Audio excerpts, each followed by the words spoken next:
मराठा आंदोलक मनोज जरांगे पाटील यांना जीवे मारण्याच्या धमकी दिल्याप्रकरणी मोठी अपडेट समोर आली आहे। मनोज जरांगे पाटील यांच्या घातपाताचा कट रचल्याप्रकरणी आणखी एकाला अटक करण्यात आली। कांचन साळवी असे या आरोपीचे नाव आहे। दादा गरड आणि अमोल खुने यांच्याशी कांचन नावाच्या व्यक्तीचा संबंध असल्याचा आणि तो धनंजय मुंडे यांचा पीए असल्याचा आरोप मनोज जरांगे पाटील यांनी केला होता। दरम्यान याच प्रकरणाचा अधिक तपास करत 11 नोव्हेंबर रोजी रात्री 11 वाजता कांचन साळवी याला जालना पोलिसांनी चौकशीसाठी ताब्यात घेऊन चौकशी झाल्यावर त्याला अटक केले। नमस्कार, मी बालाजी शिंदे आणि तुम्ही पाहताय लोकाशा टीव्ही। मराठा आंदोलक मनोज जरांगे पाटील यांच्या हत्येचा कट रचल्याचा आरोप झालेला कांचन साळवी याला जालना पोलिसांनी अटक केली आहे। साळवी हा आमदार धनंजय मुंडे यांचा पीए असल्याचा दावा मनोज जरांगे पाटील यांनी केला होता, पण कांचन साळवी हा धनंजय मुंडेंचा पीए नसून तो निकटवर्तीय आहे।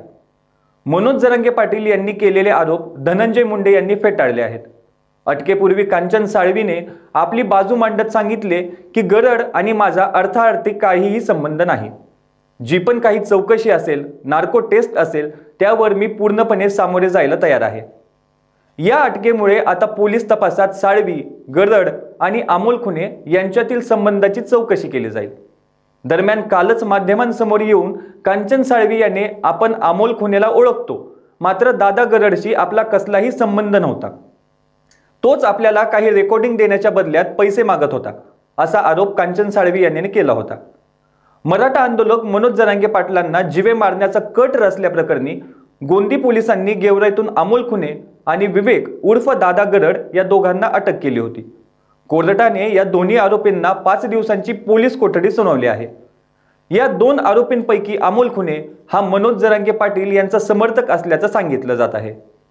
मनोज जरांगे पाटलांच्या हत्येचा कट रचण्यात आल्याच्या बातम्या समोर आल्यानंतर मनोज जरांगे पाटलांनी पत्रकार परिषद घेत आपल्या हत्येची सुपारी धनंजय मुंडे यांनी दिली असा खळबळजनक आरोप केला होता। त्यानंतर धनंजय मुंडेंनीही याला उत्तर देत हे आरोप फेटाळले होते। तसंच या संपूर्ण प्रकरणाची सीबीआय चौकशी करा अशी मागणी धनंजय मुंडेंनी मुख्यमंत्र्यांकडे केली होती।